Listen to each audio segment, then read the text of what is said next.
What's going on, everyone? Great Talon here, and today the prey is going to be Aggelos, the little indie adventure game that could, of the Nintendo Switch, Xbox One, PC, and PlayStation 4. So, I adore this game. I want to be upfront and honest as I can be here, as I usually, I reserve my telling and keep a decent poker face into my overall section. But the gloves are off on this one, folks. I freaking adore this game. And it's a damn shame, too, that it has not gotten more notoriety or fame for being one of the best damn adventure, Zelda 2, Adventure of Link like, or Wonderboy games out there that we probably will ever see in this generation come again, or at least for a very, very long time. So whatever you people out there are playing right now, whatever nonsense you people are dealing with, you should definitely just drop whatever you're playing right now or finish it up and play this game. That's how good this game is. Even if you're, if you're a fan of old school NES style adventure games, or this gets you what you need, folks. It's only $15 and gets you a good solid 10 hours or more in the fantasy adventure genre type of game that begs to be experienced, and allow me to dissect just why this is in my time with this game that I've spent all my time with recently. This little diamond in the rough that is the plethora of indie titles on the marketplace today. Why this game stands out, and I wish I could add to my top indie games list, and kind of want to rescind that list and add this game in my top 5 now. Okay, so graphics and performance are up first here. Aggelos' visual presentation is reminiscent to the yesteryears of the old NES or Genesis 8 or 16-bit style graphics showcased in a 2D side-scrolling plane. They are quite simple for the most part, but effective nevertheless, at providing a nostalgic and retroactive experience through and through, time and time again, no matter which part of the vibrant land you're trekking about in. You start off in a forest area covered in grassy plains, then go to the castle section, which is actually painted with lovely grays and blues, and the rest of the interconnected world is portrayed vividly, whether it be the orange dunes of the underground desert, or the flaming, red-hot boiling lava in the volcano temple, or even the lush blue oceanic depths, or the underground Atlantis land. NPC and character models, and even the enemy character models as well, are whimsically colored and drawn out as well, and even though they are a bit on the simple looking side, they are charming as heck to behold. Each time you make your way through these areas, you're constantly reminded of a simpler time, and a time that actually was, believe it or not, when video games were considered interactive pieces of art rather than being live service AAA bollocks that we have come to put up with and deal with in this day and age. Well, anyway, moving along, the game seemed to run at 720p on my Switch in handheld mode, and when docked, my TV upscaled it to 1080p, I believe. But with a game this retro, you honestly aren't going to be looking at the high definition, because it's barely needed other than to accentuate the clarity of the sprites on screen, which are quite numerous at times, especially during some of the boss fights in the latter section of the game when they tossed almost 20 plus sprites at me at once. Surprisingly, I experienced no lag, which is actually pretty good. There was no hiccups, no stutters, no frame drops, and that was pretty astounding, seeing as though the file size for the game itself was only 152 megabytes. The only technical issue I could really find were minor, and it consisted of some rare occurring audio drops where the music went silent in some sections, but was quickly remedied by walking off screen and back on, kind of like a little quick reset switch. I also found some minor grammatical spelling errors in the text bubbles toward the end of the game and in the game's credits, which is few and far in between to concern yourself with when you're dealing with such a robust and rewarding and powerhouse game such as this. Now moving on to the gameplay and the control. So Aggelos, like I mentioned previously, is a 2D side-scrolling adventure game with RPG-like elements. It is immensely similar to classical adventure games of the past such as Zelda 2, The Adventure of Link, and or Wonderboy in its presentation and mechanics as well, meaning that most of the time you'll be traversing through an interconnected world, searching for entry points to new dungeons and temples, a la The Legend of Zelda, in order to solve puzzles as well and progress. You require a relic at the end of every dungeon, and you progress more in the story. It's easy as peasy lemon squeezy as that. But it's not really simple as that as I make it sound, because there aren't any waypoints or anything of the sort to point you in the right direction or the direction that you need to go into. And that's where Aggelos excels in my honest and humble opinion, and I'll tell you why. And this is due to the fact that the game is set up where you have to pay very close attention to every minute detail in regards to character interaction with NPCs and dialogue that pops up on the screen, or anything that is highlighted in bold yellow font, where you must adhere to that in order to, you must adhere to that, and you will only seek to aid you in your progress, in your progression, to know what to do next in the game. So this game makes reading very important, kids. So, for example, if you should ever get lost and not know what to do, all you really have to do in the game is just go and go to the castle in the game, and you find the sorcerer and the hood in the king's castle, and he'll tell you what he sees in his magical crystal ball. Like one time I was stuck, so I went to him and he said, "I see an old book in a library in Palu Town that looks interesting. Go check it out." Or there's a cave under the castle that seems very dangerous, etc. So by seeing that or paying close attention to other NPC dialogue, a light bulb will flicker in your head and you'll go, "Oh, so that's what I needed to do. It was a jar of preserves." Couldn't finish the puzzle, it's the fat one. I'm sorry, I can't see what you're going for here. Hey, let me look at... Oh, it's a jar of preserves. Oh. But anyway, I digress. It's the little nuances like that in which make Aggelos stand out and hold its own as a unique adventure title. I do enjoy when there isn't an arrow telling you which way to go, but rather you find your way forward by interacting with characters present in the overworld, which adds a nice bit of depth and allows you to pay attention to what's going on within the game instead of just zoning out and looking at a waypoint on a little mini-map.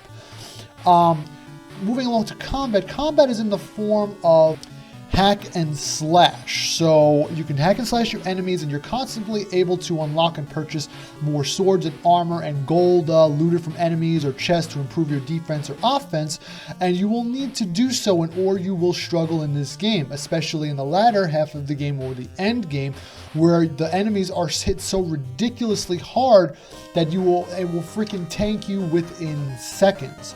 There is even a special legendary armor set that you can get, which I obtained and was only given to me by fighting a giant guardian bird boss, which you probably saw in the beginning of this video, in a test of might. It actually took me a few tries to beat him. It was a little tricky, and it's wicked cool, the armor. It's like the most powerful. It's like 200 damage, 190 defense, something ridiculous like that.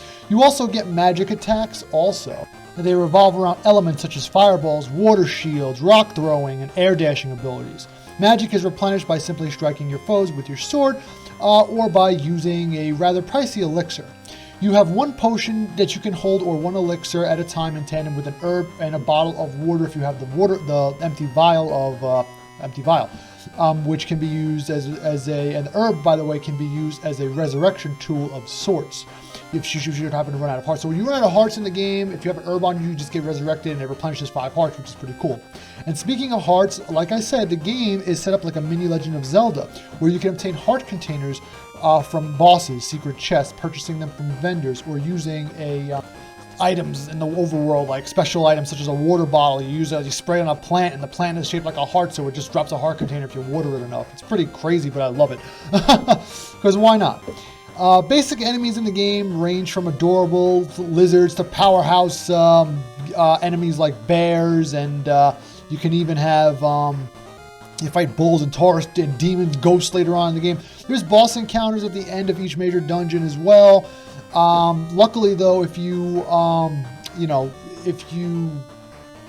back to back as well, there's a few bosses in the game. But anyway, if you obtain a key item called the Traveler's Feather, you're able to fast travel at save station headstones to every other headstone you come across in the game, which is like a save point. And it's honestly a great tool for when you need to stock up on healing items before taking on a boss. If you do happen to die, there's a minor penalty. You get to keep all of your gold, but instead of, you lose a tiny bit of your XP. I died about 30 times by the end of the game, and each time I died, it docked me about 500 to 1,000 experience points, which is like nothing. It's really nothing. And each time you gain a new level, all of your hearts are replenished as well, which is most welcome, especially during more of the more strenuous and tense battles. The controls for me when using the D-pad on the Switch worked with me for the most part, well as well as it can for those frickin' Joy-Con D-pad buttons. Ugh.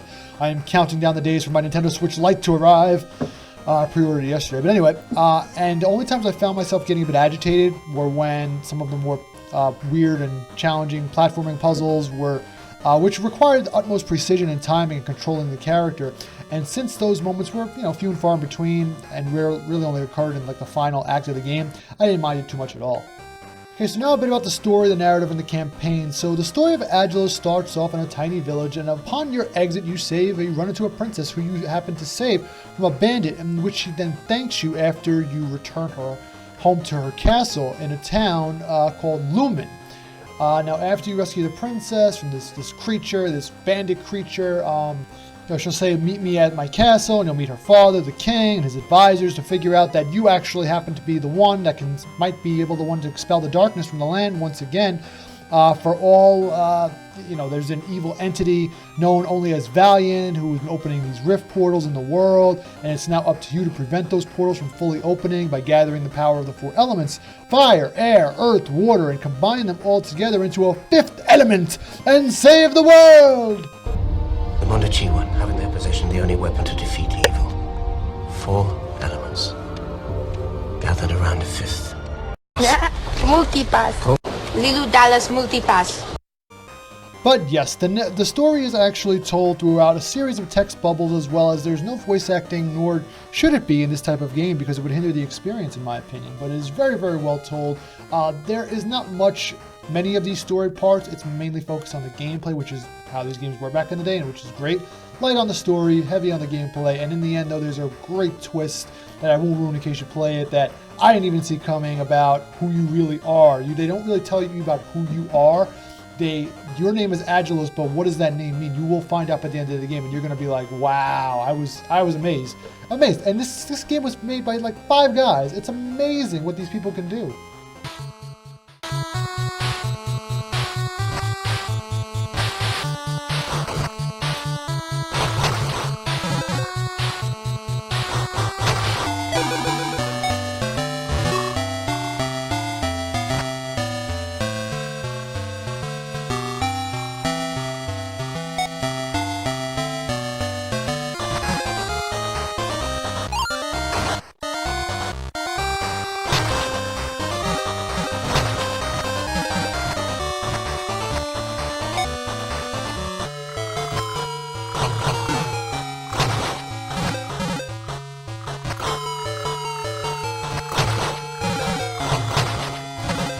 Regards in the sound and the music, no voice acting of course, but the delightfully charming chiptune music soundtrack here will get stuck in your head faster than rabbits boink. The soundtrack is quite catchy if I do say so myself, and whoever the composer was, whichever the 5 guys is the composer of this game, and the score definitely got his or her inspiration from past indie titles such as The Messenger, Shovel Knight, even reminiscent of even the classics like Mega Man, Castlevania. I'll even throw them in there. Really addictive and whimsical tunes to say the least. The sound effects on the other hand are a little on the generic side, as you might have heard, but that's fine as the emphasis here is on the music more so than the sound effects. As the sound effects such as striking enemies or objects or interaction or whatever aren't really anything to write home about, but again, like I said, it's fine. The rest of the game overpowers such a minute detail like that. Plus back in the NES days, sound effects weren't as profound as they are now. And it was all about those slick frickin' and sick tunes back in the day. And it delivers on that front tenfold here. So in regards to the replay value, I'm going, as you could have already probably guessed, high. Even after my near 10-hour journey and having finished the game well over a week ago at this point when this video is airing, I'm still thinking about going back and playing more of it. And the crazy part is there is no New Game Plus mode. It just warps you back to the last save point after the final boss. And it just allows you to do the last series of boss fights all over again. Yet I still say to myself from time to time, gee, I wonder if I should just pop it back on to try and obtain the last 3 heart pieces I've missed, or maybe just try and do the last challenge trial map thing to get the final combat ability technique. That to me is a sign of not only a good game, but a wonderfully crafted game with an old school fashioned, loving, tender care. Now for my overall score, is it worth your time? Okay, so I'm going with a big hefty 9 out of 10 here.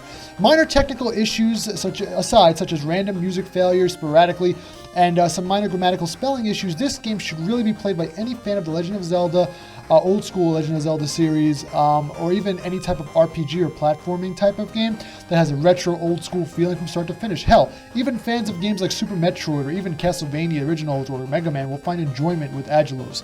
It provides a robust, challenging, and enlightening fantasy environment with puzzle solving, boss slaying, and platforming galore that is worthy of anyone's time, with a sense of witnessing a remarkable little adventure that delivers a rewarding experience at its end of its harrowing journey, with its wondrous story twist in the end, like I said, in tandem with expelling demonic forces and restoring balance to the land. So with that being said, that's my review of Aggelos. Let me know what you guys think in the comments below. Don't forget to like and subscribe. And as always, thank you for stopping by, and I will catch you on the next one. Have a great day.